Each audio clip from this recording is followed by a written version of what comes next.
రాజకీయ తుఫాను ఆరంభమైంది, ఎన్నికలకు చేరువైంది. కాకపోతే ప్రస్తుతం రాజకీయ పక్షాలు అటో ఇటో వాళ్ళకి సంబంధించిన గెలుపోటములు తేల్చుకునే ప్రయత్నంలో పత్రికలు ఛానళ్లు కూడా అటో ఇటో తేలిపోయినటువంటి నేపథ్యంలో సీనియర్ జర్నలిస్టులు ఒక్కొక్కరిని ఒకళ్ళుగా కాకుండా అందరూ కూర్చుని ప్రశ్నిస్తే, అది కూడా ప్రముఖమైనటువంటి నాయకులు ప్రశ్నిస్తే వాళ్ళ నుండి ప్రజలు తెలుసుకోవాలనుకుంటున్నటువంటి అంశాలని నేరుగా తెలుసుకునే ప్రయత్నం చేస్తే ఎలా ఉంటుందన్నటువంటి ప్రయత్నమే ఈ ప్రత్యేక కార్యక్రమం. ప్రస్తుతం మనతో పాటు ఉన్నారు రాష్ట్ర ప్రభుత్వ సలహాదారు సజ్జల రామకృష్ణారెడ్డి గారు. నమస్తే. పరిచయమే ఒక్కొక్కరు నాగరాజు గారు, నరసింహారావు గారు, ప్రేమమాలిని గారు, నేను, అలాగే జాఫర్ గారు. ఇవాళ ఆంధ్రప్రదేశ్లో కొత్త రాజకీయం ప్రారంభమైంది. ఇంతవరకు కూడా 151 సీట్లు క్రిందసారి మీకు రావడానికి కారణం ఏంటంటే విడివిడిగా ఎవరికాళ్ళు పోటీ చేశారు కాబట్టి. ఇవాళ రోజున వాళ్ళు కలిశారు. మీ పరిస్థితి మూటాముల్లా సర్దుకుంటున్నారా? 2019 కంటే మెరుగైంది పరిస్థితి. ఎందుకంటే ఆ రోజు జగన్మోహన్ రెడ్డి గారు హోప్ ప్రజలకు, రాష్ట్ర ప్రజలకు. ఆ రోజు చంద్రబాబు నాయుడు గారు డిజాస్ట్రస్ ఇదనేది ఆ రోజు జనం నిర్ణయించుకున్నారు. ఆ హోప్తో, కొత్త ఆకాంక్షలతో జగన్మోహన్ రెడ్డి గారికి తెచ్చి 151 సీట్లతో బ్లెస్ చేసింది స్టేట్.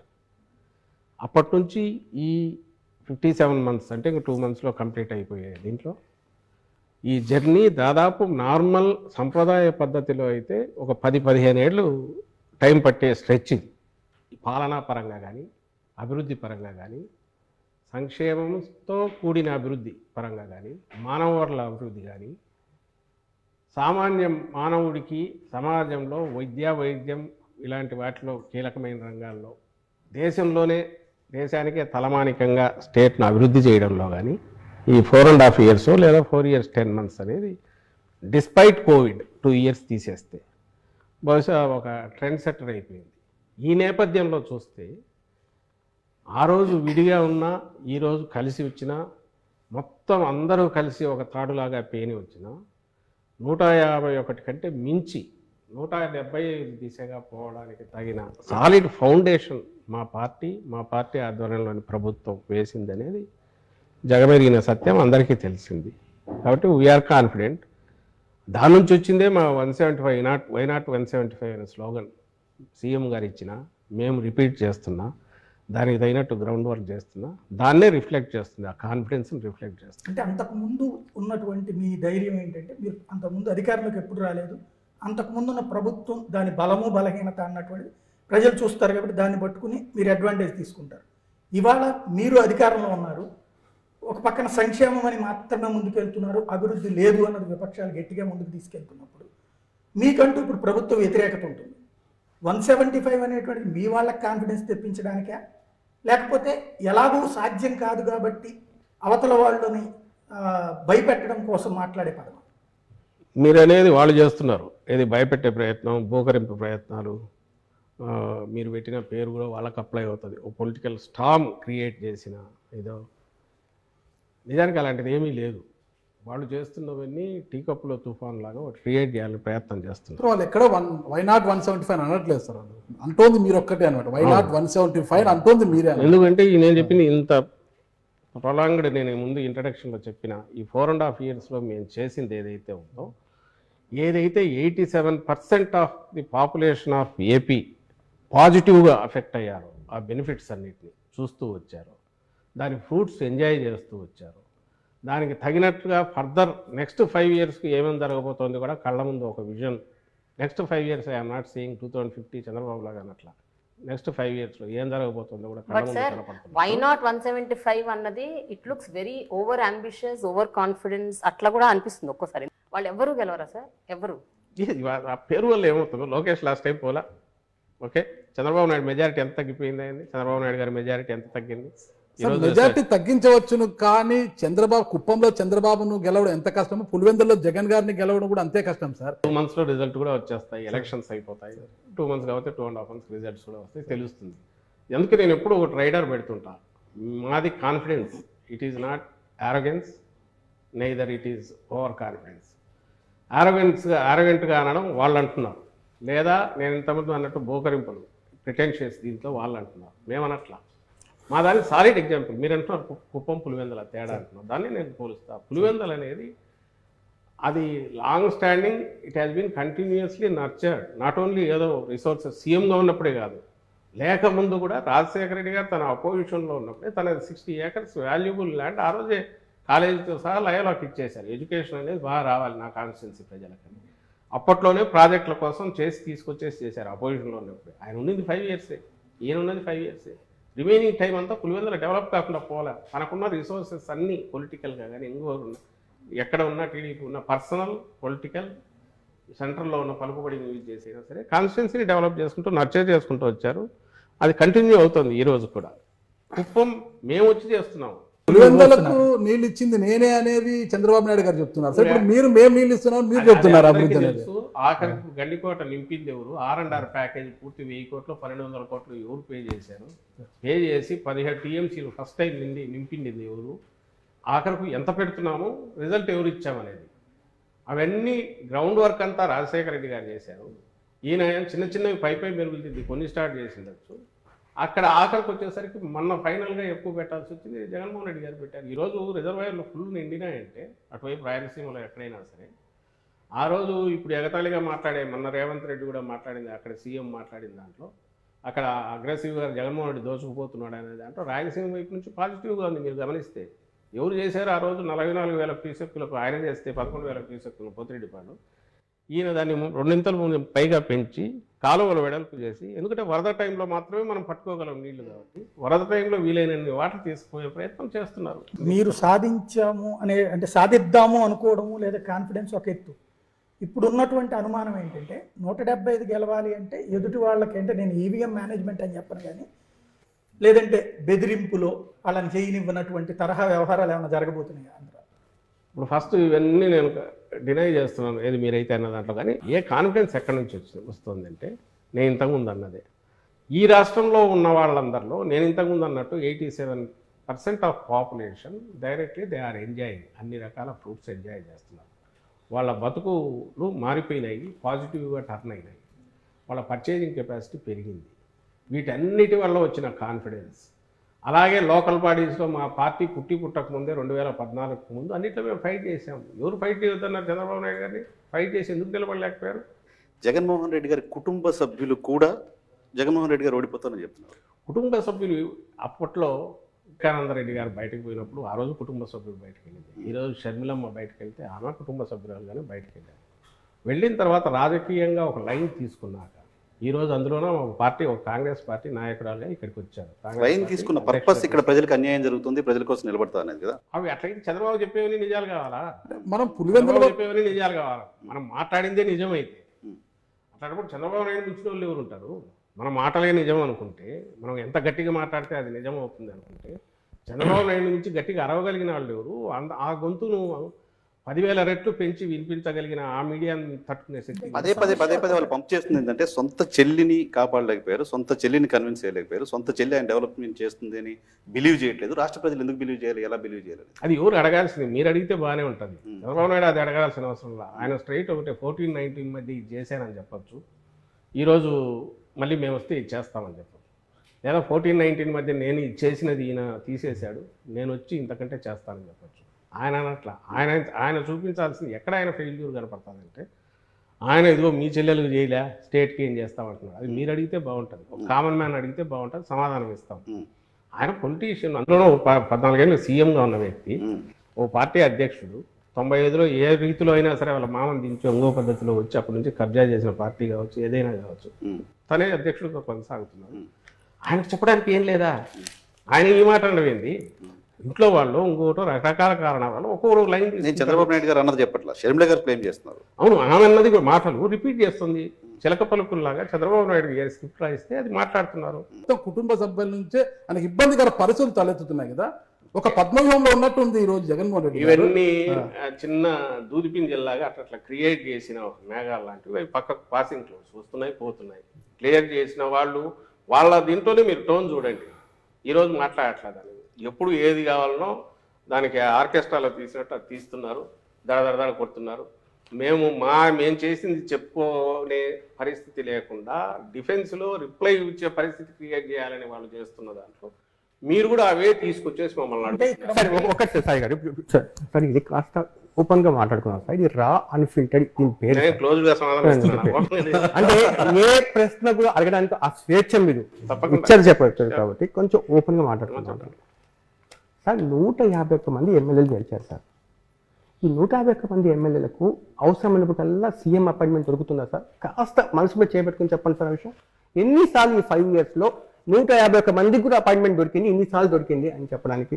ఒక్కొక్కరు 10 సార్లు 15 సార్లు అసెంబ్లీ ఉన్నప్పుడైతే రోజంతా కలుస్తూనే ఉంటారు. నేను అడుగుతాను, నేను ఒకటి జాఫర్, నువ్వు ఒకప్పుడు జాఫర్ రిపోర్టర్గా ఉన్న జాఫర్కు ఇప్పుడు ఒక దీన్ని నడుపుతున్నావు, ఒక టీం ఉంటుంది, నువ్వు ఎంతమందికి ఎప్పుడు అందుబాటులో ఉంటున్నావు, ఎంతమందికి ఎక్కడ తీస్తున్నావు, నీ దీన్ని బట్టి అవకాశాన్ని బట్టి చేస్తుంటావు.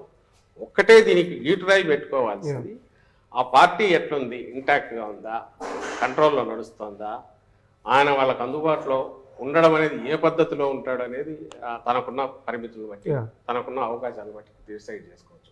కానీ ఒకటైతే చెప్పగలను, అటెండెన్స్ రిజిస్టర్ మెయింటైన్ చేయగల కానీ అక్కడ ఉంటాయి సీఎంఓలో. మీకు కావాలంటే నేను ఎప్పుడన్నా చూపిస్తాను. రాజశేఖర రెడ్డి గారి వ్యవహార శైలిని మీరు చూసింటారు, ఒక జర్నలిస్ట్ గా చూసింటారు. ప్రభుత్వంలో ఈరోజు కీలకమైన పదవులు ఉంటూ మీరు ఈరోజు జగన్మోహన్ రెడ్డి గారి దగ్గర తీశారు. ఆ ఇద్దరి గురించి తేడా ఏంటి అంటే ఏం చెప్పగలుగుతారు ఒక్క మాటలో? ఆయన రాజశేఖర రెడ్డి గారు ప్లాన్డ్ దీనికంటే కూడా అప్పటికప్పుడు స్పందించే ప్రతిస్పందన సిచ్యువేషన్ బట్టి చేసుకుంటూ పోయేవాళ్ళం. ఈయనేమో ప్రతిదీ ఈరోజు ఒక మాట మాట్లాడాలన్నా జగన్మోహన్ రెడ్డి గారు ఆచితూచి మాట్లాడతారు. ఎందుకంటే నెక్స్ట్ 5 years తర్వాత ఎవరన్నా అడిగినా కూడా దానికి నేను సమాధానం ఇవ్వాల్సి ఉంటుంది అనే ఉద్దేశంతో జాగ్రత్తగా మాట్లాడతాను. పబ్లిక్ దీనికి సంబంధించిన వీఆర్ ఆన్సరబుల్ టు 5 crores వీటికి సంబంధించి కాబట్టి ఒక పార్టీ అధినేతగా నేను ఎట్లా మూవ్ కావాలనే దాంట్లో చాలా ఆచితూచి వ్యవహరిస్తారు. మిగిలిన వాటిలో కూడా ఒక కమిట్మెంట్ ఏదైనా ఇస్తే దాన్ని ఇది కాకూడదు, ఆచితూచి మాట్లాడాలనేది ఈయనకుంటుంది. అది వాస్తవం సార్. ఇప్పుడు తీసుకుంటే ఒకే పార్టీలోనే మీరు తీసుకుంటే ఇప్పుడు ఒక నియోజకవర్గంలో కంటిన్యూ కావాలి, ఎందుకంటే మధ్యలో అయితే ఇబ్బంది వస్తుంది, దాని వేరే మీనింగ్ వస్తుంది. ఆ రోజు ఆయన ఉన్న పరిస్థితి తను డిఫరెంట్ ఫేజెస్ దాటుకుంటూ వచ్చినందువల్ల ప్రతిదీ హిస్టరీలో కలిసిపోతే ఫైనల్ వచ్చేసరికి ఒక ఎవాల్వ్డ్ రాజశేఖర రెడ్డి గారు, అందులోనూ ఆయన మాటల్లోనే చెప్పాలంటే పాదయాత్ర తర్వాత వచ్చిన రాజశేఖర రెడ్డి గారు, డిఫరెంట్ రాజశేఖర రెడ్డి గారు వచ్చారు. ఈ బాధ్యత మొత్తం తండ్రి హఠాత్తుగా చనిపోవడంతో జగన్మోహన్ రెడ్డి గారి మీద సడన్గా పడింది. ఈయన తన తండ్రి డిఫరెంట్ ఫేజెస్ చూశారు. చూసిన తర్వాత ఒక మాటను మళ్ళీ వెనక్కి తీసుకోవడానికి ఎట్లా అవుతుంది, ఒక మాట కమిట్ అయ్యాక వచ్చే తర్వాత వచ్చే ఇబ్బందులు ఇవన్నీ చూశారు. కాబట్టి ప్రతి స్టెప్ దగ్గర ఆ రోజు పార్టీ పెట్టిన రోజు నుంచి ఈ రోజు వరకు కూడా అతి తక్కువ మాత్రమే ఆయన ఎక్స్ప్లెనేషన్ ఇవ్వాల్సిన పరిస్థితులు వచ్చింటాయి, మీకు తెలుస్తుంది. ఇవన్నీ ఈ తక్కువ టైంలో సాధించడానికి కారణం ఈయనకున్న పట్టుదల లేక ఏకాగ్రత కారణం కావచ్చు. దాంతో వచ్చే షూడ్నెస్ ఒకటి ఈయనకుంది. అది ఒక లీడర్ కావాల్సింది. ఈరోజు పార్టీని బతికిస్తుంది, స్టేట్ కూడా హోప్ అయింది దాని నుంచి. 2019 నుంచి ఇప్పుడు పరిస్థితి మెరుగుపడిందని మీరు చెప్పారు సార్. సో మీరు కాన్ఫిడెంట్ గా ఉందో కాదు సార్, ఇక్కడ క్యాడర్ కూడా చాలా కాన్ఫిడెంట్ గా ఉంటుంది. ఇప్పుడు దాకా మీ కోటరీలో ఉన్నారు వేమిరెడ్డి గారు, చాలా క్లోజ్ కోటరీకి ఉన్నారు కదా సార్, ఎందుకు వెళ్ళిపోయారు సార్? మానుకుంటా మాగుంటా ఎందుకు సంతృప్తిలో పడ్డారు? కృష్ణదేవరాయలు ఎందుకు జంప్ అయిపోయారు సార్? ఇక్కడ పాత పార్టీకి సీటు ఉందో లేదో చెప్పకముందు అసలు విచారణ ఎత్తేసాడు. ఇవన్నీ కాన్ఫిడెన్స్ లేక బాలశౌరి గారు కూడా దూరం అయిపోయారు. బాలశౌరి అంటే క్లోజ్ కోటరీలో ఉన్నవాడు జగన్మోహన్ రెడ్డికి ఆత్మ నేనే అంటే బయటకు చెప్పుకున్నారు బాలశౌరి. ఎమ్మెల్యేలు వెళ్ళడం పర్లేదు సార్, ఎంపీ అనే ఒక వ్యక్తి సిట్టింగ్ ఎంపీలు వెళ్ళిపోతే అది మొత్తం ఆ కాన్స్టిట్యూన్సీలో ఉన్న 10-12 మిగతా అసెంబ్లీ నియోజకవర్గాల మీద కూడా ఇంపాక్ట్ చూపించే ప్రమాదం ఉంది. ఇలా 4 ఎంపీలు దాదాపు 4 సిట్టింగ్ ఎంపీస్ హ్యావ్ జస్ట్ మీరనేది అంత ఎనీ పొలిటికల్ పార్టీ అది నాది కావచ్చు ఇంకోటి కావచ్చు స్టాటిక్ గా ఉంటుంది అని అనుకుంటే అది ఒక ప్రమేయం అవుతుంది. ఉండాలని కోరుకోవడం కూడా కరెక్ట్ కాదు. ఒకటి ఫస్ట్ పాయింట్. బట్ ఇది పెద్ద జోల్ట్ కాదా సార్? ఏం కాదు, వాళ్ళకి జోల్ట్ అవుతుంది. ఎవరైతే దీన్ని ఇదే అయ్యారో జోల్ట్ వాళ్ళకి జోల్ట్ అవుతుంది. పార్టీ అనేది స్థిరంగా ఉంది. పార్టీ ఈ ఓటు ఈ రోజు ఉండే ఇప్పుడున్న పరిస్థితిలో ఈ పార్టీకి చూసేది ప్రతి ఒక్కరు జగన్మోహన్ రెడ్డి గారిని చూస్తున్నారు, ఆయన విధానాలు చూస్తున్నారు. వైఎస్ఆర్సీపీ అంటే నన్నదర్ దాన్ జగన్మోహన్ రెడ్డి గారు చూస్తున్నారు. ఆయన సెలెక్ట్ చేసి ఆయన ఎంపిక చేసే ప్రక్రియలో పూర్తి డెమోక్రటిక్గా అక్కడ ఏరియా అవసరాలను పొలిటికల్ వీటిని దృష్టిలో పెట్టుకొని చేస్తున్న క్యాండిడేట్స్ ఉన్నారో వాళ్ళు గెలుస్తారు. ఎవరైతే ఈ జర్నీలో కొత్తగా వచ్చేవాళ్ళు కావచ్చు, ఉన్న వాళ్ళను ఎవరైనా మేము మార్చాల్సినప్పుడు వాళ్ళు హర్ట్ అయ్యి కొంత డెసిషన్స్ తీసుకోవచ్చు. అల్టిమేట్గా ఈ రెండు any political party cannot be A static one. ఉంటే అది స్టాగ్నేట్ అయిపోతుంది. వచ్చేవాళ్ళు వాళ్ళు స్వచ్ఛందంగా వచ్చేవాళ్ళు వాళ్ళు వస్తుంటారు, హర్ట్ అయిన వాళ్ళు ఇంకో ప్రయత్నం చేస్తుంటారు, ఇంకొక లేదా అట్లాగే ఉండి లీడర్ మీద హోప్తో ఉండేవాళ్ళు ఉంటారు. అల్టిమేట్ డిసైడ్ చేయాల్సింది, డెసిషన్ తీసుకునేది, దాని ఫేట్ డిసైడ్ చేసేది కింద పబ్లిక్ ఎవరైతే ఉన్నారో వాళ్ళు. మాకు పాజిటివ్గా డిసైడ్ చేస్తున్నారు కాబట్టి మేము ఈ స్థితిలో ఉన్నాము. అలాంటి పరిస్థితి లేదు కాబట్టి ఓ మూక మందలాగా వచ్చి జనసేన వాళ్ళు అట్లా పక్కకి వెళ్ళిపోవడమో, లేదా ఓ సత్రంలో 2 రోజులు ఉండిపోయినట్టు, షెల్టర్ కోసం ఉండిపోయినట్టు టీడీపీ వాళ్ళు బీజేపీలో ఉండి రేపు మళ్ళీ ఇక్కడికి రావచ్చు, అవి జరుగుతున్నాయి. అలాగే ఇప్పుడు వాళ్ళు టికెట్లు చేస్తున్నప్పుడు అక్కడ కూడా ఇలాంటివి జరిగే అవకాశం ఉంటుంది. ఆల్రెడీ మా డోర్ నాక్ చేస్తున్నారు, ఫోన్లు వస్తున్నాయి, మేము వస్తామని. వాళ్ళని అందరినీ ఎక్కడ అకామిడేట్ చేయలేము కాబట్టి మేము కూడా పెద్దంత రిలక్టెంట్గా ఉన్నాం. మా కాన్ఫిడెన్స్ వచ్చేది వీటన్నిటి నుంచి. వీఆర్ నాట్ నీజర్ రియాక్షన్స్ మా దగ్గర ఉండవు. మీరు ప్రజా అవసరాలు సలహాదారు, ప్రభుత్వానికి ఒక సలహాదారు, ప్రజా అవసరాలు, పార్టీకి అయితే ప్రధాన కార్యదర్శి అనుకుంటారు. ఇప్పుడు ప్రభుత్వం తీసుకునే ప్రతి విధానపరమైన అంశాల్లో కావచ్చు, ప్రభుత్వ అంశాల్లో కావచ్చు, మీరు ఎక్కువ ఫోకస్ అవుతుంటారు, ప్రతిదీ మీరే అడ్రస్ చేస్తుంటారు అనమాట. అంతగా ఇంట్రెస్ట్ ఉంటే ఒక ఎమ్మెల్సీ తీసుకొని మంత్రి పదవి తీసుకొని కూర్చోవచ్చు కదా. అలా కాకుండా సజ్జల సకల అనే ఒక ప్రాస ఎందుకు తీసుకురావాలంటున్నాను సార్. ఈ సకల అనేది వాళ్ళు వేసిన ముద్ర ఫస్ట్ థింగ్. రెండోది నేను చెప్తాను, వైఎస్ఆర్ కాంగ్రెస్ పార్టీ ఇంకో పార్టీ, అది రూలింగ్లో ఉన్నప్పుడు, ప్రభుత్వంలో అదే ఉన్నప్పుడు ఆ పార్టీ విధానాలే ప్రభుత్వ విధానాలు అవుతాయా, లేక తెలుగుదేశం విధానాలు ప్రభుత్వ విధానాలు అవుతాయా? వైఎస్ఆర్ కాంగ్రెస్ పార్టీ విధానాలే ప్రభుత్వ విధానాలు అవుతాయి, అంతే కదా. ఓ పార్టీ నాయకుడిగా, సీనియర్ నాయకులుగా ఉన్న వాళ్ళము, ఫస్ట్ నుంచి ఉన్న వాళ్ళు, విధానాల గురించి తెలిసిన వాళ్ళు, వాటిని ఎక్స్ప్లెయిన్ చేసినప్పుడు దే ఆర్ అథారిటేటివ్. అది మేము కావచ్చు, ఒకవేళ ఈరోజు బొత్స సత్యనారాయణ గారు మినిస్టర్ కాకపోయినా ఆయన మాట్లాడినా, లేదా ధర్మాన ప్రసాదరావు గారు మినిస్టర్ కాకపోయినా ఆయన మాట్లాడినా, పెద్దిరెడ్డి గారు మినిస్టర్ కాకపోయినా ఆయన మాట్లాడినా, ఎందుకు వస్తుందంటే వాళ్ళ లెవెల్ ఆఫ్ మెచ్యూరిటీ, లేదా పార్టీతో ఉన్న అసోసియేషను, పార్టీ విధానాల పట్ల స్పష్టత, ఎక్స్ప్రెస్ చేయగలిగిన వీటిని బట్టి వస్తే అవి దే గెట్ ఇంపార్టెన్స్. అవి ప్రభుత్వ పాలసీలు, మావి కాక వేరే పాలసీలు, టీడీపీ పాలసీలు. ప్రోటోకాల్ ప్రకారం ఐఎమ్ నోబడి. ప్రోటోకాల్ ప్రకారం ఎక్కడన్నా అఫీషియల్ ఫంక్షన్స్లో నేను ఎక్కడ ఉండని, నేను ఉండాలని ప్రయత్నం కూడా చేయను. నేను పార్టీ ప్రోగ్రాంలో ఉంటాను, పార్టీ విధానాలు, ప్రభుత్వ విధానాలు అయిన చోట మాట్లాడతాను. ఫస్ట్ మీరు గమనించాల్సింది ఏంటంటే 10 yearsలో ఒక పార్టీని స్ట్రాంగెస్ట్ పార్టీగా నిలబెట్టి, ప్రభుత్వం సీట్ల పరంగా ప్రజలు ఇచ్చిన బ్లెస్సింగ్ ఏదైతే 151, అది మామూలు బర్డన్, బరువు కాదు. అది పవర్ ఎంతనో బరువు కూడా అంతే. 101 సీట్లు గెలిపించారంటే ఎంటైర్ స్టేట్ అంత హోప్స్ పెట్టుకుందని, వీటిని డెలివర్ చేయడానికి ఆయన రౌండ్ ది క్లాక్ ఫోకస్ పెట్టి పని చేయకుండా అయితే అసాధ్యం. నేను ఇంతకుముందు అన్న స్కీములు కానీ, లేదా ఈ 4 ఏళ్లలో 2 ఏళ్ళు కోవిడ్ తీసేస్తే మిగిలిన తక్కువ టైంలో ఇంత ఫినామినల్ రిఫార్మ్స్ కానీ, చేంజెస్ కానీ, సిస్టమ్స్లో చేంజెస్ కానీ, కొత్త సిస్టమ్స్ ఇంట్రడక్షన్ కానీ చేయగలగడం అనేది, మీరు దాంతో పోల్చినప్పుడు దానికి ఆయన సఫర్ అవుతున్నది, ఎంత టైం లూజ్ అవుతున్నాడు. మామూలు దీంట్లో పార్టీని ఒక పక్కన నడుపుకుంటూ ఇది ఎట్లా చేయగలుగుతున్నా ఆలోచిస్తే అసలు ఇది ఎట్లా చేసాడని మీకు ఆశ్రమిస్తే ఇది అసలు ఇష్యూ అనిపించదు. సార్ ఒక జర్నలిస్ట్ గా ఒక్క విషయంలో ఐ అడ్మిట్ సార్, అంటే I have seen what is happening in Andhra Pradesh, especially ఎడ్యుకేషన్లో, గవర్నమెంట్ స్కూల్స్లో జరుగుతున్న ఒక మార్పు, రిఫర్మేషన్, ట్రాన్స్ఫర్మేషన్. రెండోది హెల్త్ డిపార్ట్మెంట్లో ఉన్న ఫ్యామిలీ డాక్టర్ కల్చర్. మూడోది రైతుల కోసం రైతు భరోసా, వీటి వరకు, and also village volunteer system. I really appreciate the government, but at the same time ఇందాక మనం మాట్లాడుకున్నట్టు డెవలప్మెంట్ అన్న విషయానికి వస్తే మాత్రము, సో దీని గురించి మీరు ఏమంటారు సార్? అంటే చేసిన వాటి గురించి చెప్పుకుంటున్నారు, ఓకే, చేసినవి ఎన్నో వాటి గురించి చెప్పుకోవట్లేదా, లేకపోతే అసలు చెయ్యట్లేదా? What happen to development? ఇప్పుడు అందుకే నేనంటున్నది, మీరు జగన్మోహన్ రెడ్డి గారి పాలన వైపు చూడాలంటే ఒక ఫస్ట్ థింగ్, అక్కడ ఏం చేశారు, ఇక్కడ అలాంటి బిల్డింగ్ వచ్చిందా, అక్కడ అయిందా, ఇక్కడ ఇది వచ్చిందా అనేది చూడడం కాకుండా హోలిస్టిక్గా మొత్తంగా చూస్తే డెవలప్మెంట్ అనేది మనకు కనపడుతుంది. ఫస్ట్ నేను ఇంతకుముందు ఇంత ప్రొలాంగ్ మళ్ళీ చెప్తూ వస్తున్నాను, దాంట్లో పార్ట్గానే మళ్ళీ ఇప్పుడు ఎక్స్టెండ్ చేస్తున్నాను. ఇండస్ట్రీస్ వస్తున్నాయి కంటిన్యూస్, ఎంఎస్ఎంఈలు విపరీతంగా గతంతో పోలిస్తే పెరిగాయి. వీటన్నిటి ఇండికేటర్ ఎక్కడ ఉంటుంది? 1000 కోట్లదో, 2000 కోట్లదో, 1200 కోట్లవి, అలాంటివి 10, 15, 20 దాకా వచ్చాయి. నాకు మన పోతుంటే మా బద్వేల్ దగ్గర 1200 కోట్లది షీట్స్కి సంబంధించి వచ్చింది. 1200 మందికి వర్క్ కల్పిస్తుంది. కడప నుంచి పులివెందుల పోతుంటే కొత్త ఎలక్ట్రానిక్ జోన్ మొదలైంది. ఆల్రెడీ ఇండస్ట్రీస్, డిక్సన్ అని ఏవో వచ్చాయి. అక్కడ కూడా ఇప్పటికే ఒక 5-6 వేల మంది, 10,000 మంది దాకా పనిచేస్తున్నారు. శ్రీ సిటీలో కొత్త ఇండస్ట్రీస్ వచ్చాయి, పెద్ద కంట్రీలోనే పెద్దవి వచ్చి పెట్టారు. అంటే నేను ఎందుకు వీటి గురించి ఎన్ని చెప్పొచ్చంటే ఇంకా చేంతాడు లిస్ట్ అవుతుంది నేను చదువుతూ పోతే. ఒకటి. సెకండ్, దానికంటే ముఖ్యంగా ఎంఎస్ఎంఈలను పోస్ట్ కోవిడ్ కాగానే ఆ ఇన్సెంటివ్స్ వాళ్ళ ఉన్నవన్నీ పే చేసి క్లియర్ చేసి 1000 కోట్లు, 1200 కోట్లు కొత్త వాటిని ఎంకరేజ్, కొత్త ఇన్సెంటివ్స్ చూపించడం వల్ల అవి గతంలో ఎప్పుడూ లేనంతగా పెరిగాయి. అంతకుముందు ఐ థింక్ 2.3 lakhs, 3.5 lakh ఉంటే ఇప్పుడు 5.5, 6 lakh కొత్తవి స్టార్ట్ అయ్యాయి. ఇవంతా కూడా ఈ 3 ఏళ్లలో పవర్ కన్జంప్షన్ విపరీతంగా పెరిగింది. ఇరిగేషన్కు దీనికి దట్ ఈస్ అన్ ఇండికేటర్. వీటికి సంబంధించి ఎంప్లాయ్మెంటు వీటికి సంబంధించినంత వరకు మనకు గవర్నమెంట్లోనే అది నేను లాస్ట్ టైం జాఫర్ ఇండివిజువల్గా చేసినప్పుడు గట్టిగా అడిగాను. నేను 1,30,000 ఉద్యోగాలు నేరుగా 4 నెలల్లోనే వచ్చి 4-5 నెలల్లోనే నింపిన ప్రభుత్వము వితౌట్ చిన్న ఫ్లా లేకుండా చేస్తే ఎందుకు దాటిని ఉద్యోగాలు కాదని ఎట్లా అంటారు? ఈరోజు వాళ్ళు ప్రొబేషన్ అయిపోయి రెగ్యులరైజ్ అయ్యారు గవర్నమెంట్ ఎంప్లాయీస్, విలేజ్ సెక్రటేరియట్స్. నేను 2,60,000 వాలంటీర్ల గురించి మాట్లాడట్లా. వాలంటీర్లు అనేవి స్వచ్ఛందంగా వాళ్ళు ఏదో వాలంటీర్గా చేసేటివి కాబట్టి అనుకుంటే ఇది దీనికి సంబంధించినంత 1,30,000. తర్వాత దాదాపు 58,000 ఇప్పటికీ లెక్క. ఏది మెడికల్ డిపార్ట్మెంట్ ఫస్ట్ టైం హిస్టరీలోనే మీరనే ఫ్యామిలీ డాక్టర్ కాన్సెప్ట్ ఎట్లా హిట్ అవుతుంది?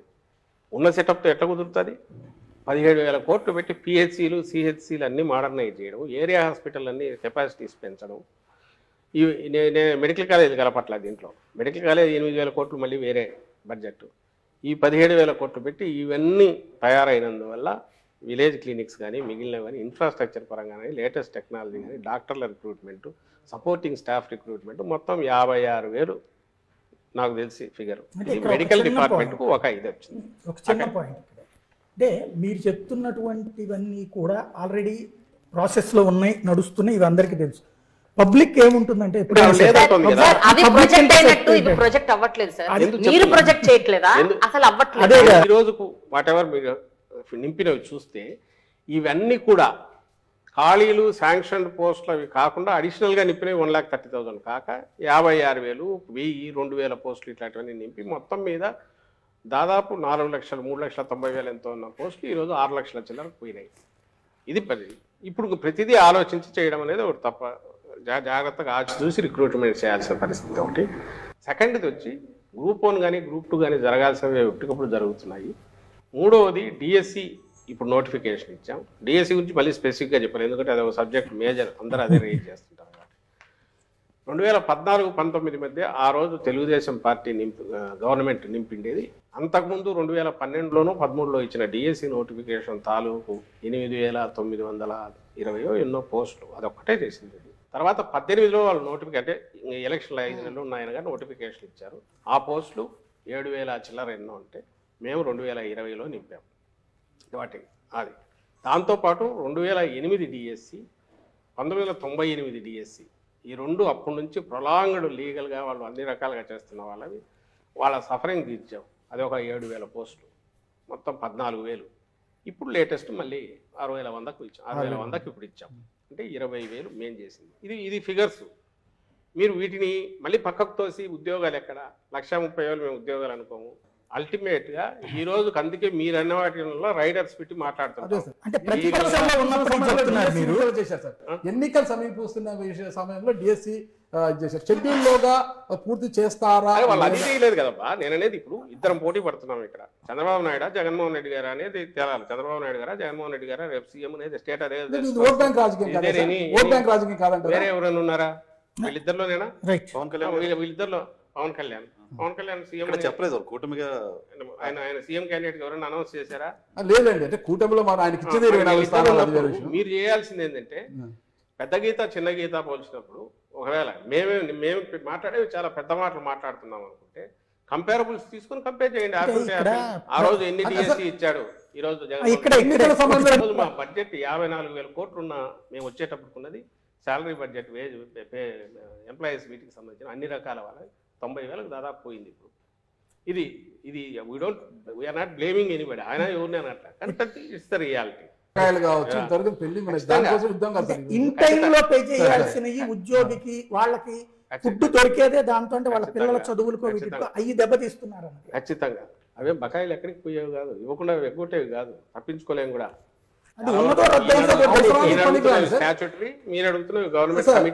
అవసరానికి పనికిరాలి కదా సార్. ప్రతి ఒక్క ఉద్యోగికి జనవరిలో జూలైలో ఫైనాన్షియల్ గా ఉన్న పరిస్థితి కోవిడ్ వల్ల వచ్చిన దీనివల్ల మధ్యలో 2 years ఎప్పుడైతే లూజ్ అయ్యామో దీనివల్ల చాలా వరకు తలకిందులైనాయి. డిస్పైట్ ఆల్ దట్ చాలా జాగ్రత్తగా చేసుకుంటూ వచ్చినందువల్ల నేను ఇంతకుముందు మాట్లాడినవన్నీ చేయగలుగుతున్నాము. వీళ్ళే ఒకటి తీర్చుకుంటూ వస్తున్నాం. ఇప్పుడు డిఏ బకాయిలు ఉన్నాయి, పిఆర్సీ బకాయిలు ఉన్నాయి సార్. ఇప్పుడు డిఏ బకాయిలు కావచ్చు, పిఆర్సీ బకాయిలు కావచ్చు, ఆ ఉద్యోగ ప్రావిడెంట్ ఫండ్ లో జమ చంద్రబాబు దగ్గర అప్పుడు ఎన్ని బకాయిలు ఉన్నాయి? ఆ రోజు ఏమి కోవిడ్ లేదు సార్. చంద్రబాబు నాయుడు మీరు పోల్చొద్దండి. తీసుకొని వస్తున్నప్పుడు సార్ ఆయన- నీవు నేర్పిన విద్య నీరు ద్రాక్ష అనేది ఇక్కడ ఆయన వర్తించేస్తాం మనం. 94,000 కోట్లున్న డెట్ ఆయన 2,60,000 కోట్లు చేశాడు. ఏమో ఎందుకు అది తెచ్చి మా మీద పడేసి పెండింగ్ ఆల్మోస్ట్ 60,000-70,000 కోట్లు పెండింగ్ బిల్లులు ఆయన మీద నమ్మకం లేదనే కదా సార్ ప్రజలు మీకు పట్టం కొట్టి 150 స్థానాలు మీకు ఇచ్చారు. రూపాయి నా చేతిలో ఉన్న రూపాయే కదా, అసలు రూపాయి ఈ- 100 ఈ రూపాయలు దానికి నా చేతికి వస్తే సార్, సార్, ఈరోజు ఆ రూపాయిని ఎట్లా పెడుతున్నాము, పిల్ఫరేజ్ లేకుండా రూపాయిని మొత్తంగా కరెక్ట్ గా స్పెండ్ చేయాల్సిన చోట చేస్తున్నామా లేదా, జాగ్రత్తగా చేస్తున్నామా లేదా. ఒక ఫ్యామిలీ హెడ్ ఎట్లయితే బడ్జెట్ ను జాగ్రత్తగా ప్లాన్ చేసుకొని చేస్తాడు, స్టేట్ బడ్జెట్ జగన్మోహన్ రెడ్డి గారు అంత ప్లాన్డ్ గా సార్ నీట్ గా చేస్తున్నారు కాబట్టి ఎవరు భయాందోళన చెందట్లే. టీడీపీ వాళ్ళకి తీసుకొచ్చి నీ నోట్లో పెట్టుకుని నన్ను అడుగుతున్నట్టున్నావు. సార్ ఎవరు they are happy, they have ఉన్న వాళ్ళకి రావాల్సిన వాటి గురించి అడుగుతున్నారు. మొన్న కూడా కూర్చున్నాము, చెప్పింది అర్థం చేసుకుంటున్నారు. కొత్త ఉద్యోగాలకు సంబంధించి వీటికి సంబంధించి కూడా వాళ్ళు వచ్చి అడిగినప్పుడు చెప్తున్నాం, మీ సమస్యలు చూడండి, కొత్త ఉద్యోగాల గురించి మేము చూస్తున్నామని వాటి గురించి కూడా ఎక్స్ప్లెయిన్ చేస్తున్నాం. ప్రాబ్లం ఎక్కడొస్తుంది అంటే మీరు అవునన్నా కాదన్నా అపోజిషన్ ఏది చెప్తున్నారో అదే అడుగుతున్నారు. నేను ఇంతకుముందు అన్న మెడికల్ స్ట్రక్చర్ 17,000 కోట్లు స్కూల్లో అది నేను చెప్పలే, అది 16,000 కోట్లు ఎంతో దాని మీద పెట్టి స్కూల్స్ అన్ని రీవ్యాంప్ చేసి అందులో ఇదేం మేము ప్రామిస్ చేసింది కాదు. సారు ఆయన సీఎం గారు ఆ రోజు మా గౌరవ ముఖ్యమంత్రి గారు ప్రతిపక్ష నాయకుడు గాను వైఎస్ఆర్సీపీ అధ్యక్షుడు గాను మేనిఫెస్టో రిలీజ్ చేసినప్పుడు చెప్తే అమ్మఒడి మాత్రమే అది ఇచ్చి మేము కామ్గా ఉంటే ఇవన్నీ ఏం వచ్చేవి కాదు. డిస్పైట్ కోవిడ్ ఈ 17,000 కోట్లు ఒకటి చాలు మొత్తం తీసేయడానికి, అన్నీ తీసేసి హ్యాపీగా ఉంచవచ్చు. మా ప్రియారిటీస్లో జగన్మోహన్ రెడ్డి గారి ప్రియారిటీస్ వచ్చిన అవకాశం 5 ఏళ్ళు ఇచ్చిన అవకాశంలో మ్యాక్సిమం ఒక డ్రైవర్ అంటే పుష్ను ఇవ్వాలి, బేస్ వేయాలనుకున్నారు, అది వేశారు. దాన్ని మీరు అంటున్న ఉద్యోగులు కూడా అప్రిషియేట్ చేస్తున్నారు. అందుకే వాళ్ళు ఏమంటారు సార్ అది బ్రహ్మాండంగా చేస్తున్నారు, దాంతోపాటు ఇది కూడా ఇస్తే బాగుండేది అంటున్నారు తప్ప మీరంతా బాగా జల్సాగా ఉన్నారు సార్, పవర్ ఎంజాయ్ చేస్తున్నారు, మమ్మల్ని ఎందుకు పట్టించుకోవట్లనే ఎవరన్నట్లా. వాళ్ళకు బాధ ఉంది, వాళ్ళ వేదన చెప్తున్నారు. కోపం ఎందుకు లేదు అంటే జగన్మోహన్ రెడ్డి గారు ఆయన ఖాళీగా కూర్చోలే, మీరు అన్నట్టు అందరినీ వదిలేసి విలాసాలకు ఎక్కడో తిరగట్లా, ఏదో ప్రైవేట్ లైఫ్లో ఎక్కడా లేరు. ఆయన పూర్తి పబ్లిక్ మీద ఫోకస్ పెట్టారు. అండ్ పూరెస్ట్ అమాంగ్ పూర్ను ఎట్లా వాళ్ళని పైకి తీసుకురావాలని ట్రై చేస్తున్నారు. వాళ్ళు పైకి వస్తున్నారు, కళ్ళ ముందు కనపడుతుంది. పర్చేజింగ్ కెపాసిటీ పెరిగి ఈరోజు ఎకానమీకి ఏ డ్రైవర్ పనిచేస్తుంది మనది అగ్రెసివ్ దీంట్లోకి 6% ఉండేది 11%కి ఈరోజు పోయిందంటే గ్రోత్ రేటు ఎక్కడి నుంచి వచ్చింది ఇదంతా? ఎక్కడి నుంచి వచ్చిందంటే నేను మొన్న అంతా చెప్తూ వచ్చాను, మీకు చెప్తాను. Each ward secretary, village secretary, ఒక సెక్రటేరియట్ అంటే 2,000 మంది పాపులేషన్, 2,000-2,500 చోట మినిమం అంటే 22 నుంచి 27 కోట్లు గత 4 ఏళ్లలో అక్కడికి వెళ్ళింది. ఏదో రకరకాల డీబీటీ కావచ్చు, లేదా అక్కడ వర్క్స్ జరిగిండొచ్చు. అంటే అంత లిమిటెడ్ దాంట్లో 30 కోట్లు అక్కడికి వెళ్ళే, ఆ 30 కోట్లు మళ్ళీ అక్కడే జనరేట్ అయ్యి ఖర్చు పెడుతుంటే దాంట్లోనే ఎకానమిక్ గ్రోత్ కూడా స్కోప్ ఇచ్చింది. ఇది అర్థం చేసుకోకపోతే మీరు వీటన్నిటికి నేను చెప్పలేము. ఐఏఎస్ల డబ్బులు కూడా కాజేసింది ఈ ప్రభుత్వం అనేది ఒక ప్రధానమైన వార్త సార్. నిజంగా ఆరోపణ.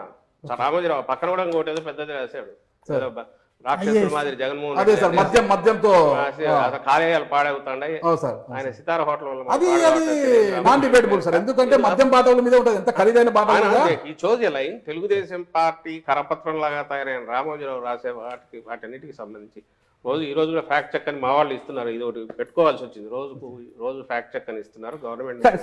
ఇక్కడ ప్రశ్న సార్, చాలా గొప్పగా పాలిస్తున్నాము గవర్నమెంట్ అంటున్నారు, కానీ ఎలా కమ్యూనికేట్ అయిందండి నాకు తెలియదు. ఎందుకంటే వెరీ ఫ్యూ మెంబర్స్ మాట్లాడుతున్నారు sir on behalf of government. మీరు మాట్లాడుతున్న 5గురు కూడా వాళ్ళు పొలిటికల్ గా ఒక విమర్శకు ఇంకో ఆరోపణకు ప్రత్యారోపణలా మాట్లాడుతున్నాం. కానీ ఇంత గొప్పగా మనం స్ట్రగుల్ పెడుతున్నాము, స్ట్రగుల్ చేస్తున్నాము, ఇంత గొప్పగా పాలిస్తున్నాము అన్న సంగతి, ఆ స్ట్రగుల్ అనేది ఇంకా జనాలు తెలియలేదు సార్. ఇది ఫస్ట్ టైం చాలా మంచి అప్రిషియేట్ చేయాల్సింది ఏంటంటే ఇలా ఓపెన్ గా ఏమైనా అడగొచ్చు అని చెప్పి ఈ ప్రయత్నం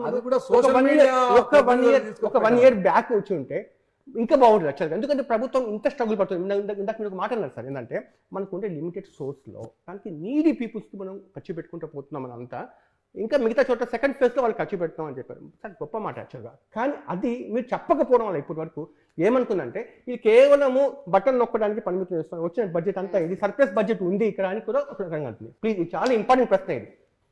ఫస్ట్ వచ్చి మిగిలిన నాయకుల గురించి కూడా వాళ్ళు ఎందుకు ఇది చెప్పలేదన్నారు, అది తప్పు. ఎందుకు చేయట్లేదు నేను ఇంతకుముందు అన్న ఆన్సర్ అది బ్రీఫ్గా చెప్తాను. చంద్రబాబు నాయుడు గారు ఆయన స్ట్రాటజిక్ కానీ మేము చేస్తున్న డెవలప్మెంట్ మీద మేము చెప్పాలనుకున్న విషయాలు చెప్పకుండా ఒక డస్ట్ దుమ్మెత్తిపోసి వాటికి మేము ఆన్సర్ ఇచ్చుకోవాల్సిన పరిస్థితి క్రియేట్ చేస్తున్నాడు. మీ క్వశ్చన్లో కూడా ఆ క్వశ్చన్లే ఆయన రైజ్ చేసే ఆరోపణలే ఎక్కువ వస్తుంటాయి. ఎందుకు వస్తాయంటే వాళ్ళ శక్తి ఆ మీడియా పుష్ కానివ్వండి, వాళ్ళు ప్రచారం చేయగలిగిన లక్షణం వాళ్ళకు ఉన్నది. ఇటువైపు లేదు కదా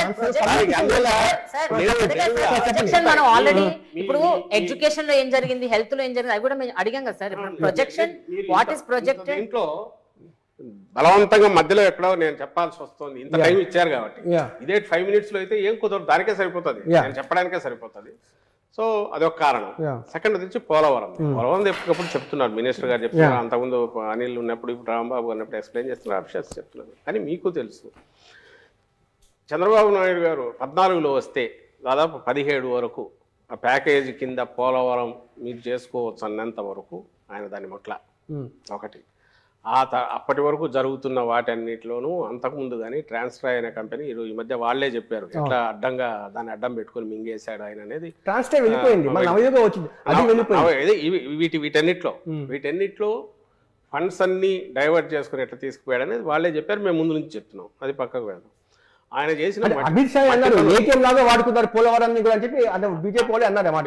టీడీపీ మీద 151 స్థానాలు ఇచ్చారు, చాలా బాధ్యత పెరిగింది మాకు అనేసి ఇప్పటివరకు అంటున్నారు సార్. అంటే అప్పుడు 150 స్థానాలు ఇవ్వడానికి కారణము చంద్రబాబు నాయుడు గారిని 5 ఏళ్ళు చూశారు కాబట్టి ఆయన మీద ఒక అసంపూర్తి కావచ్చు, వ్యతిరేకత కావచ్చు పూర్తి స్థాయిలో వచ్చింది. అప్పటి వరకు జగన్మోహన్ రెడ్డి గారు ప్రజల మధ్యలో ఉన్నారు.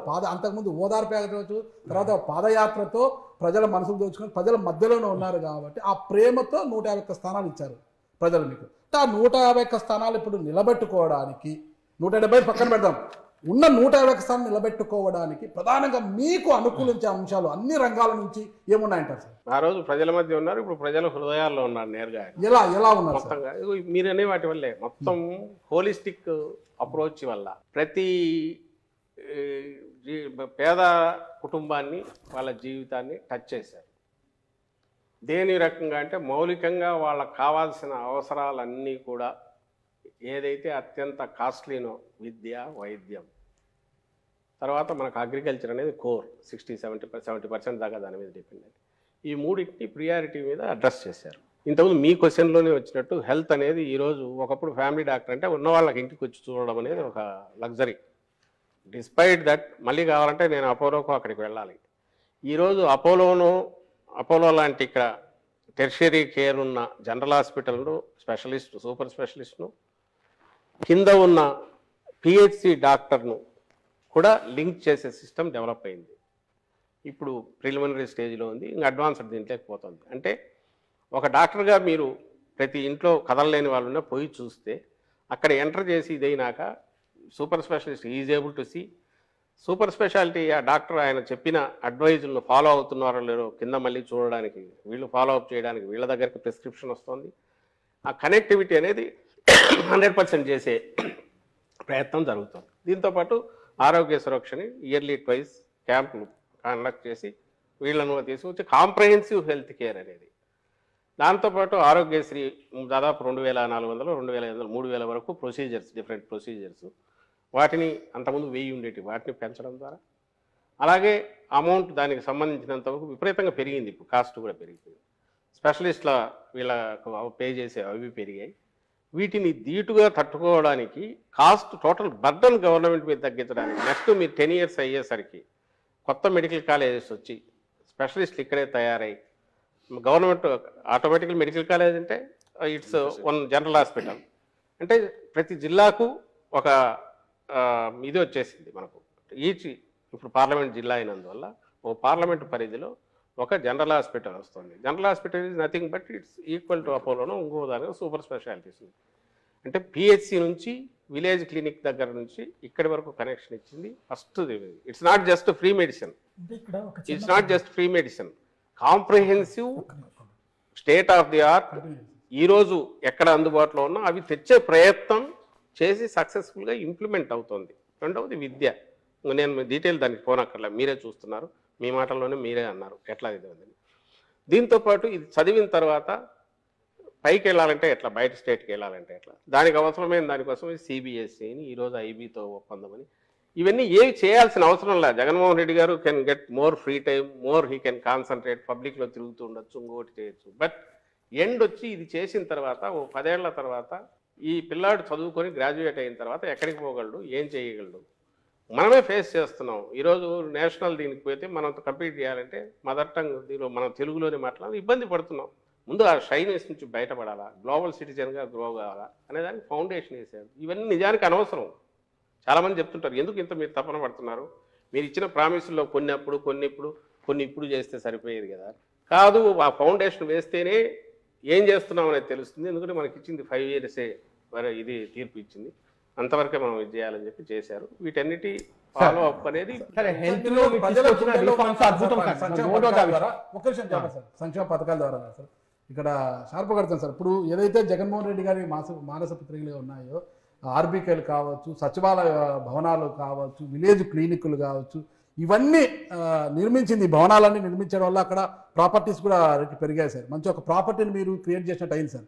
ఇక్కడ ఒక మెయిన్ పాయింట్ ఏంటంటే, మీరు పెట్టేది, తిట్టేది, కొట్టేది 3 లెక్కలోకి వస్తాయి. ఇప్పుడు మీరు పెట్టినవి చెప్పుకుంటున్నారు. పాయింట్ ఏంటంటే, మిడిల్ క్లాస్ మీద ఈ బర్డెన్ పెరుగుతున్నటువంటిప్పుడు మిడిల్ క్లాస్ కంటూ మీ నుంచి అసలు ఏముంది?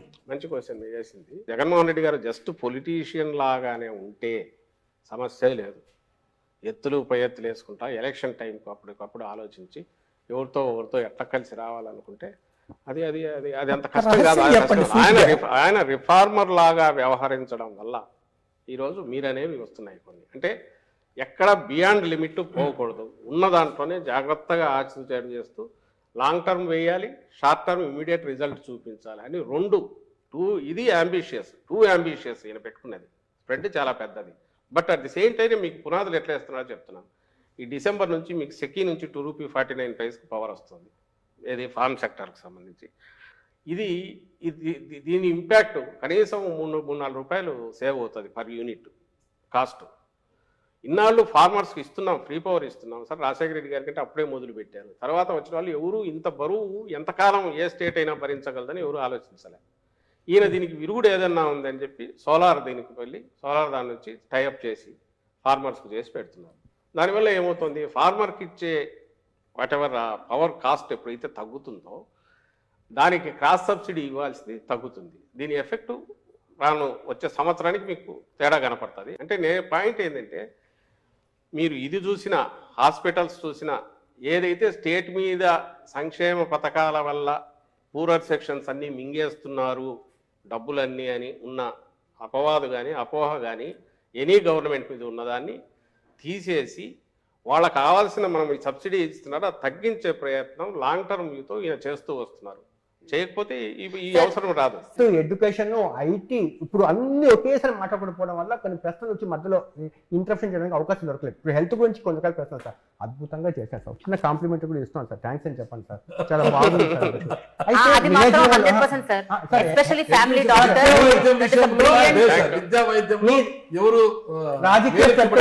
మీ రాజకీయ ప్రత్యర్థి ఇంకా నా ప్రశ్న పూర్తి కదా సార్. మీ రాజకీయ ప్రత్యర్థి చంద్రబాబు నాయుడు పక్కన కూర్చోబెట్టినా కూడా హెల్త్ విషయంలో ఏం చేయలేదు అంటే వాళ్ళకి ఖచ్చితంగా ఒప్పుకొని తీరాల్సిందే, పేదవాళ్ళకి ఏం చేయలేదంటే ఖచ్చితంగా ఒప్పుకొని తీరాల్సిందే. అదేవిధంగా వెల్ఫేర్ స్కీమ్స్ లో ఏం చేశారు జగన్మోహన్ రెడ్డి అని చెప్తే వాళ్ళు ఖచ్చితంగా ఒప్పుకొని తీరాల్సిందే. కానీ ఇక్కడ వచ్చి ప్రశ్న అంటే హెల్త్ సంబంధించింది. ఇప్పుడు మీరు విలేజ్ లెవెల్ క్లినిక్స్ పెడుతున్నారు, చాలా బ్యూటిఫుల్. ఇప్పుడు అక్కడ ఆమ్ ఆద్మీ పార్టీ వచ్చి మొహల్లా క్లినిక్స్ పెట్టారు, భారతదేశానికి ఆదర్శంగా నిలిచింది అక్కడ ఢిల్లీలో. అదేవిధంగా మీరు విలేజ్ క్లినిక్స్ పెడుతున్నారు, చాలా బాగుంది. ఈ ప్రశ్న ఖచ్చితంగా జవాబు చెప్పాలి. కేంద్రం మీ మీద డైరెక్ట్గా ఇక్కడ వార్ చేస్తూ ఉంది. అంటే పీయూష్ గోయల్ లాంటి వాళ్ళు రైల్వే మినిస్టర్స్ కూడా చెప్తున్నారు, మేము ఆంధ్రప్రదేశ్లో పెట్టుబడి పెట్టడానికి మేము ఆంధ్రప్రదేశ్లో ప్రాజెక్ట్స్ ఇవ్వడానికి మేము రెడీగా ఉన్నాము. కేవలం ల్యాండ్ అలొకేషన్స్ జరగకపోవడం వల్ల చాలా ప్రాజెక్ట్స్ టేక్ ఆఫ్ చేయకుండా ఆగిపోయిందని చెప్పి ఇన్ రైటింగ్ లెటర్ లో అదే ఉంది. నా ప్రశ్న ఏంటంటే సార్, విశాఖపట్నం రైల్వే జోన్ అనేది దీనివల్ల ఏమి ఒదుగుతుందో నాకు తెలియదు. కానీ ఆంధ్రప్రదేశ్లో 2014లో ఇదే సార్ సెంటిమెంట్ మారింది. ఒకటి రైల్వే జోన్, ఒకటి రెండోది స్పెషల్ స్టాటస్ ఒకటి. దానివల్ల ఏం జరుగుతుంది పక్కన పెట్టాం. కానీ జనాలకు ఉన్నట్టు రైల్వే జోన్ రాలేదు, స్పెషల్ స్టాటస్ రాలేదని చెప్పి ఆ రైల్వే జోన్ సంబంధించి ఇస్తానికి ముందుకు వచ్చినా కూడా 50 ఎకరాలు మాకు ల్యాండ్ ఇవ్వడానికి ఆంధ్రప్రదేశ్ వాళ్ళు చాలా మీనమేషాలు లెక్కేశారు అనేది తప్పు కదా. తప్పు అనేది మేము ఆ తర్వాత మీకు డినైల్ ఇచ్చాము, ల్యాండ్ అలొకేట్ చేసి చాలా రోజులైంది. వాళ్ళు ఇచ్చింది టీడీపీ గవర్నమెంట్లో ఇచ్చింది, లిటిగేషన్ ఏదంటే మార్చి వేరే ఇచ్చారు, జనవరిలోనే హ్యాండ్ ఓవర్ చేశారు, అదే అయిపోయింది. ఫస్ట్ దానికంటే అలొకేషన్ ఓన్లీ డాక్యుమెంట్ ఉంది సార్. అవును, అలొకేషన్ చేసి వాళ్ళకి హ్యాండ్ ఓవర్ చేశారు. హ్యాండ్ ఓవర్ చేసింది పంపించనా నీకు? ఇప్పుడు వాళ్ళు ఈ లెటర్ ఎందుకు మరి అలాంటి ఆరోపణ ఎందుకు చేశారు? ఒకటి అరే మీరు హ్యాండ్ అవుట్ ఆయన చేసిన చేసేది మంత్రి ఫస్ట్ బండ వేస్తే అక్కడ ఎట్లా చేశారనే వాళ్ళు అక్కడ పైనుంచి అది వాళ్ళని అడగండి. మీరు బీజేపీ స్టేట్ లీడర్స్ ఉంటారు కదా, అడగండి. వాళ్ళు ఏజెంట్లు ఉన్నారు కదా, చంద్రబాబు ఏజెంట్లు, వాళ్ళు తయారు చేసి ఇచ్చేవాళ్ళు, వాళ్ళు చెప్తారు. Okay sir. Sir election related questions అడుగుతాను సార్. Election related questions.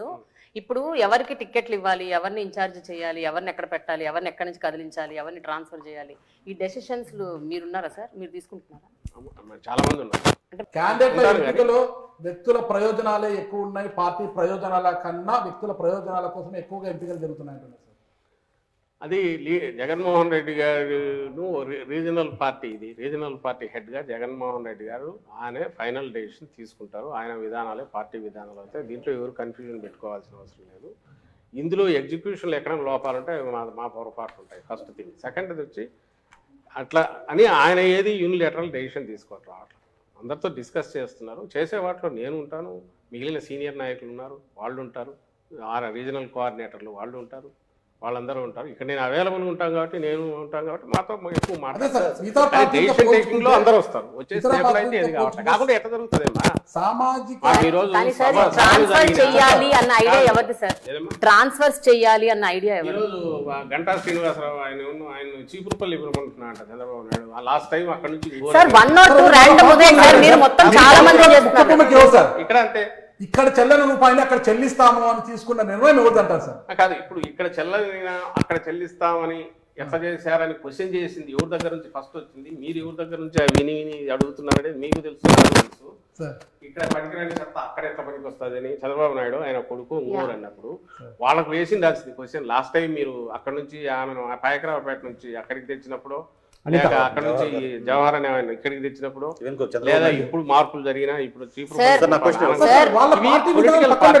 మన పార్టీ విధానాలే చూద్దాం. ఇక్కడ మాకు విధానం అల్టిమేట్లీ ఎలక్షన్స్ లో ఎలక్షన్ టీం ఎట్లుంది, ఫైనలీ ఎంటైర్ టీం పర్ఫెక్ట్ గా ఉందా లేదా అనేది లీడరు మిగిలిన లీడర్లతో చర్చించి పార్టీ తీసుకుంటుంది.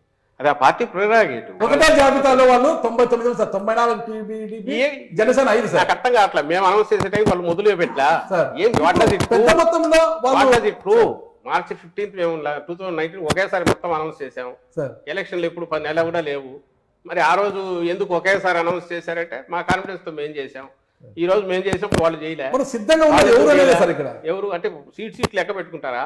అది 175 మేము సిద్ధం. మేమైతే మార్చలేదో వాళ్ళు ఉన్నట్టు, ఎవరైతే మార్చట్లేదో వాళ్ళు ఉన్నట్టు, మార్చిన చోట మారుతుంటారు. నా క్వశ్చన్ అదే సార్. ఇప్పుడు ఇచ్చిన కొత్త ఇన్ఛార్జ్ అంతా క్యాండిడేట్స్ ఎవరు? ఇప్పుడు మీరు ప్రకటించిన కొత్త ఇన్ఛార్జ్ అందరూ క్యాండిడేట్స్.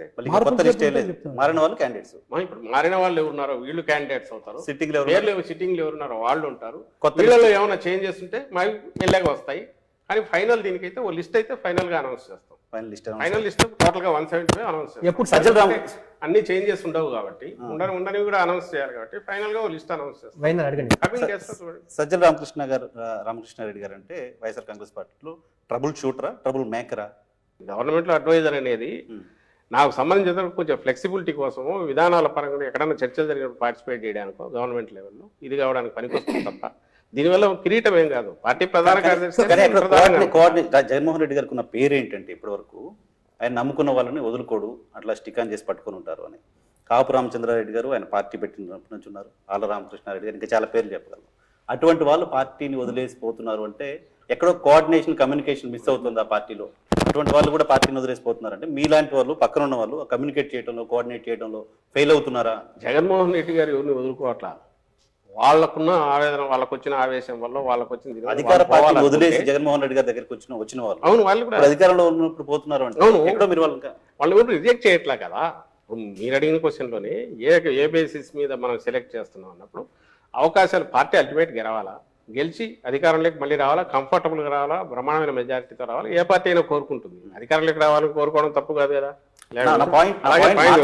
మార్చడం కాదు, బట్ నేనేమంటున్నా లాయల్ గా ఉన్న వాళ్ళని కన్విన్స్ చేసి స్టిక్ ఆన్ చేసి పెట్టుకోలేకపోతున్నారు. పార్టీలో ఉండొచ్చు కదా, పార్టీలో ఉండొచ్చు, కన్విన్స్ చేస్తున్నారు.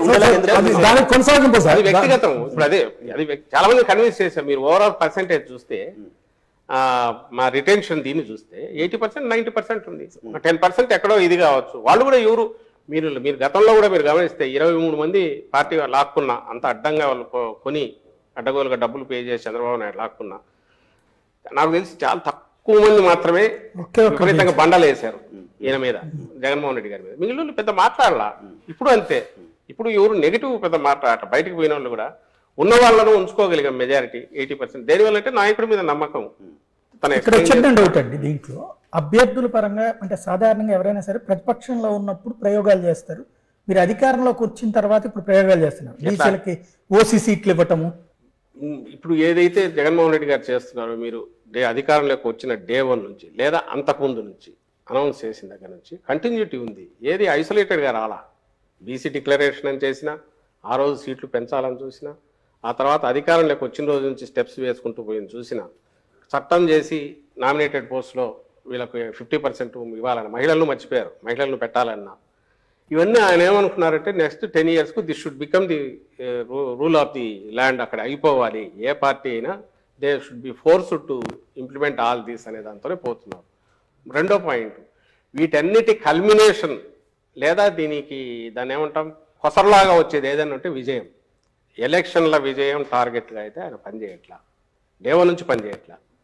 నేను చేసిన పనులు ఖచ్చితంగా జనం బ్లెస్సింగ్స్ ఇచ్చేట్టు చేస్తాయనే విశ్వాసం.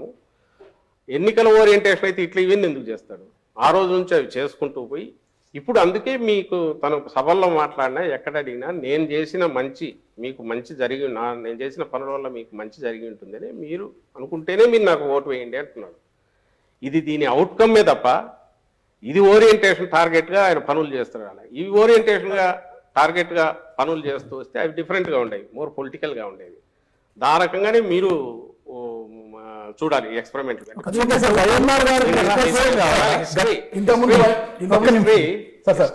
ఎలక్షన్ల తర్వాత గెలుపోవటంలో అనేది ఆయన ఇప్పుడు కూడా అంటుంటారు, మనం చేయాలనుకునేది సిన్సియర్గా నమ్మి చేశాము, దీని రిజల్ట్ ఎట్లన్నా ఉంది అని. రిజల్ట్ బ్రహ్మాండంగా ఉంది నేను ఎందుకు అనుకుంటున్నామంటే తెలుస్తుంది కాబట్టి మాకు వచ్చే రెస్పాన్స్. సంక్షేమ పథకాలు ఆపితే మాత్రం మనకు ఓటు బ్యాంకు గండి పడుతుంది అని ఒక అభద్రతా భావన చేస్తున్నారా? అలా మంచి క్వశ్చన్ నువ్వు అడిగింది. అది ఎప్పుడు వస్తుందంటే ఈ టోకెన్ గా ఓన్లీ నేను ఇంతకుముందు అన్నట్టు అమ్మఒడి, రైతు భరోసా అవన్నీ ఇచ్చి చేతులు దులుపుకుంటే మీకు అందరికి ఇచ్చాను, దాన్ని పెంచొచ్చు కూడా కొంచెం చేసేస్తే ఇక్కడికి అడికి అయిపోతుంది. అంటే డోలౌట్స్ అంటాం తాయిలాల్ లాగా, ఏదో లైక్ ఇప్పుడు గ్యాస్ సిలిండర్లో లేక బస్సులో ఫ్రీ ఇదో ఇలాంటివి, అవి టెంపరీగా అప్పటికప్పుడు ఉపయోగపడేవి. అలాంటివి చేస్తే మీరు అనేది కావచ్చు. ఈయన కంటిన్యూటీ, నేను అమ్మఒడితో మిగిలినవన్నీ ఆయన చెప్పినవి కాదు, అమ్మఒడి ఒక్కటి ఇచ్చినందువల్ల ఎప్పుడైతే కుదరదు అనుకున్నాను. ఎందుకంటే ఆ పిల్లలు అక్కడికి పోతే ఆ స్కూల్కి పోలేరు, కాన్వెంట్కి పోతే కాస్ట్ ఎక్కువ. కాబట్టి మన స్కూల్లే రెడీ కావాలని చెప్పి 15,000 కోట్లు పెట్టాడు కదా, అక్కడ ఆయన విజన్ కనిపిస్తుంది. నాట్ వల్ల ఏదో అది ఊరికే సంక్షేమం అనేది కనుక కాదు, దాంతోపాటు వస్తున్న స్ట్రక్చర్స్ ఇవన్నీ లోకల్ వర్క్లో భాగం. ప్రతిదీ ఈ సంక్షేమం నుంచి ఫ్యామిలీ డెవలప్ అవుతుంది, ఫ్యామిలీ ఓరియంటెడ్గా ఏదైతే మనం చేస్తున్నాం సంక్షేమం, దాంతోపాటు సొసైటీ డెవలప్ అవుతుంది. పవన్ కళ్యాణ్ గారు బలవంతుడా బలహీనుడా? పవన్ కళ్యాణ్ బలవంతుడిగా చూస్తున్నారా బలహీనుడు? బలవంతుడు జనం చూడాలా, మాకేం బలవంతుడు కానప్పుడు అంత టార్గెట్ ఎందుకు చేస్తున్నారు? పవన్ చేస్తున్నాం చంద్రబాబుకు సంబంధించినంత వరకు ఆయన what ever he has the capacity ఉన్నది, తన అభిమానులు కావచ్చు లేదా తన మీద ఆశ పెట్టుకున్న ఆయన సామాజిక వర్గాల కావచ్చు, తనకేదో మా వాళ్ళ దగ్గర నుంచి ఒక టాప్ పొజిషన్ పోతా ఉన్న వాళ్ళు కావచ్చు, ఆ క్లౌట్ ఏదైతే ఉందో విచ్ అర్లియర్ లాస్ట్ టైం నిలబడినప్పుడు కొన్ని కాన్స్టిట్యున్సీస్లో అక్కడక్కడ స్కాటర్ అయి కనిపించిందో గోదావరి జిల్లాలో, అక్కడ వాళ్ళకు సంబంధించి ఇవన్నీ గుత్తమొత్తంగా తీసుకెళ్లి చంద్రబాబు నాయుడుకు అప్పచెప్పాలని చూస్తాడు. చంద్రబాబు నాయుడు దానివల్ల బెనిఫిట్ అవుతున్నారు కాబట్టి పాయింటెడ్గా చెప్తున్నాము. రెండవది ఏ క్వశ్చన్లో చెప్పాము, పవన్ కళ్యాణ్ గారు ఆబ్జెక్టివ్ గానో ఇంకో రకంగానో విమర్శలు చేయట్లా. చంద్రబాబు నాయుడు ఏది ఇస్తే దాన్ని స్క్రిప్ట్ చదువుతున్నాడు ఒకటి, దానికి మించి కూడా అడుగులు వేసి ఆయన ఏ రోజు అధికారంలోకి రావాలనుకునే ఇది కానీ దాని తగినట్టు పార్టీ నిర్మాణం కానీ చేయకుండా నేను అధికారంలోకి వస్తే చేస్తానన్నప్పుడు ఎగతాళి చేస్తారు, ఇంకోటి అడుగుతున్నారు పొలిటికల్గా. అది తప్పకుండా హీ హాస్ టు ఫేస్. అసలు పొత్తుల కోసం ఇది ప్రయత్నం అనేది జగన్మోహన్ రెడ్డి గారు ఈ రోజు గారు మళ్ళీ గారు రేపు కూడా చెప్తున్నా, ఆయన ఎప్పుడూ పొత్తుల కోసం అయితే ప్రయత్నం చేయరు. ఎందుకంటే ఆయన పాలసీ ఒక్కటే, ప్రజలకు మనం జవాబుదారీగా ఉండాలా, మన పార్టీ జవాబుదారీగా ఉండాలా. నలుగురితో పెట్టుకుంటే ఎవరి తరపున మనం వకాలు తప్పించుకుంటాము, జనానికి ఎట్లా చెప్తాము.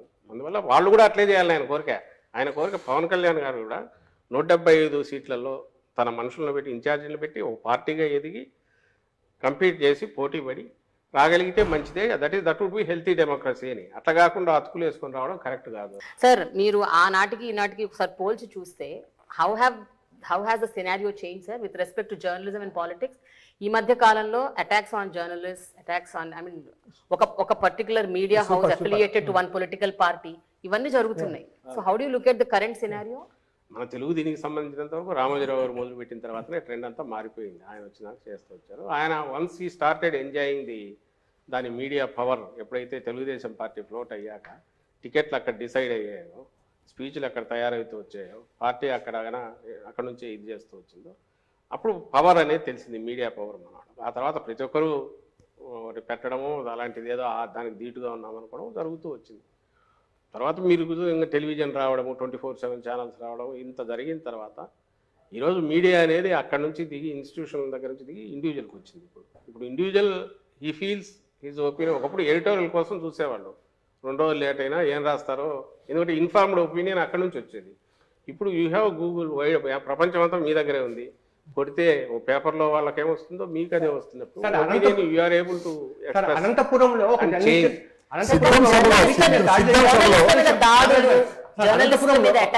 చెప్పేది పూర్తి కాలేదమ్మా. అది మాది కార్యకర్తల సభ, that is not public meeting. ఒకటి ఫస్ట్ థింగ్, కార్యకర్తల సభ. అక్కడికి వచ్చిన వాళ్ళంతా మా కార్యకర్తలు వచ్చారు. ఇతను మీడియా తరఫున పోయింటే ఫ్రంట్లో మీడియాకు ఉన్నాయి ప్లేస్, అక్కడ లేడు, వెనక ఉన్నాడు. అతను ఏం మాట్లాడాడో తెలియదు. మాకు తెలిసింది అయితే రెచ్చగొట్టాడు, బూతులు తిట్టాడని, లీడర్ని గురించి బూతులు తిట్టాడని అన్నారు. అక్కడ ఎవడో రియాక్ట్ అయ్యాడు. దానికి సంబంధించి కేసు బుక్ అయింది, జరుగుతుంది. పాయింట్ ఇక్కడ ఒక పాయింట్ అబ్జర్వ్ చేయాల్సింది వచ్చేసి, మీరే అన్నారు ఇంతకుముందు ఈనాడులో దాని గురించి చెప్తే, నేను వాళ్ళు ఎందుకు రాస్తున్నారు చెప్తే ఆ పక్కది నిజమే, అది కాదన్నారు. అంటే తెలుగుదేశం పార్టీ కార్యకర్తల కంటే మించి విషం కక్కుతా జగన్మోహన్ రెడ్డి గారి అంతం చూడాలనే దాంతో, మా పార్టీ అంతం చూడాలనే దాంతో నడుస్తున్నవి 2 తెలుగుదేశం పార్టీ కరపత్రాలుగా మేము భావిస్తున్నాం. అఫీషియల్గా వాటిని బ్యాన్ చేసాం. మా మీటింగులకు వద్దని చెప్పాం, రావద్దు, దండం పెట్టాం. సాక్షి పోవట్లే అక్కడ, పోదు. ఎందుకంటే సాక్షి వెహికల్స్ తగలబెట్టారు ఇంతకుముందు, మీకు గుర్తుంటే డిఎస్ ఎంజిన్ కూడా పగలగొట్టారు అక్కడికి పోయినప్పుడు. అది ఇంకా పబ్లిక్ మీటింగ్ నడుస్తున్నది, అక్కడ పోయినప్పుడే కొట్టారు. కొట్టిన తర్వాత వాళ్ళు చెప్పారు మేము ఇది నడుస్తుంది, ఈ సిచ్యువేషన్ వాస్తవం, దానికి కాదనొద్దు. అది లేదు కదా, ఇది కాకుండా ఏదో ఆబ్స్ట్రాక్ట్గా మీడియా ఫ్రీడము ఇదనే అనొద్దు. ఈ పరిస్థితిలో వచ్చినప్పుడు దానికి మేము రెస్పాన్సిబిలిటీ తీసుకోలేము. అట్ ది సేమ్ టైం గవర్నమెంట్లో ఉన్నాం కాబట్టి కేసులు బుక్ చేసాం. కేసు బుక్ చేయకుండా ఏం ఆపలేదే, ఇమీడియట్ కేసు బుక్ చేశారు, నడుస్తుంది. అది నడుస్తుంది. అరెస్ట్ నాకు తెలిసి అయితే అరెస్ట్ అయినట్టున్నాడు. చంద్రబాబు నాయుడు గారు చేసినట్టుగా వనజాక్ష ఒక ఎంఆర్ఓను జుట్టుబట్టి ఈడ్చో, లేకుంటే అసభ్యంగా చేసిన చింతమనేని ప్రభాకర్ ఎమ్మెల్యే చేసేలాగా పంచాయతీ చేయలేదే. ఆర్టీఏ దగ్గర ఏదో గొడవ జరిగితే పంచాయతీ చేసినట్టు చేయలేదే. అప్పుడు బాలసుబ్రహ్మణ్యం ఎవరో కమిషనర్ ఉంటే గొడవ అయితే ఆయన పంచాయతీ చేసినట్టు చేయలేదే. చట్టం పని చేసిపోతుంది. మేము despite we being in the power అది చేస్తున్నాము. ఇంకో పక్క రెస్పెక్ట్ ఇవ్వాల్సిన చోట ఇస్తున్నాము. ఎవడు పోమన్నాడు అక్కడ కార్యకర్తల సభలోకి పోయి అక్కడ పోయి తిడితే ఎవడు దానికి బాధ్యత ఎట్లా సాక్షి ఏమవుతుంది సార్? ఏది సాక్షి ఏమవుతుంది? నువ్వు అనుకుంటా ఈ కల్చరు ఇప్పుడు కాదు, జగన్మోహన్ రెడ్డి గారు ఇప్పుడు కాదు, చాలా రోజుల క్రితం అసెంబ్లీ అన్నారు, నువ్వు వేసే విత్తనం అదే చెట్టు వస్తా, జాగ్రత్త చంద్రబాబు గారు అని చెప్పాడు. అప్పుడు చెప్పాడు, ఇప్పుడు చెప్తున్నాం. ఈ కల్చర్ మొదలు పెట్టింది తెలుగుదేశం పార్టీ పెడుతోంది. ఆయన ఆ రోజు మొదలు పెట్టిన కల్చర్ నడుస్తోంది. ఈ రోజుకు వాళ్ళు ఓపెన్గా అడ్డగోలుగా అడ్డంగా వాళ్ళు దాన్ని ఏమంటారు, అన్ని రకాలుగా బరి తెగించి అటువైపు చేస్తున్నారు. కేవలం మీడియా అనే ముసుగులో వాళ్ళు ప్రొటెక్ట్ కావాలని చూస్తున్నారు. అలాంటి అవాంఛనీయ సంఘటన జరగడానికి అతనే కారణము, పోకుండా ఉండాల్సింది అక్కడికి. ఒకటి, అక్కడ ఎక్కడ అవసరం లేదో అక్కడికి ఎందుకు వెళ్ళాడు. రెండవది, అతను రిప్రజెంట్ చేస్తున్నాడు, ఏ సంస్థను రిప్రజెంట్ చేస్తున్నాడో అది పత్రిక కాదు అని మా అభిప్రాయం చెప్తున్నాం. జగన్ గారికి ఈ పొలిటికల్ డెవలప్మెంట్ ఏదన్నా, పవన్ కళ్యాణ్ గారి ఇష్యూ వచ్చినప్పుడు, లేకపోతే వాళ్ళ సభ గట్టిగా సక్సెస్ అయినప్పుడు ఏదైనా సరే టీవీలు పగలగొడతారు, నెంబర్ 1.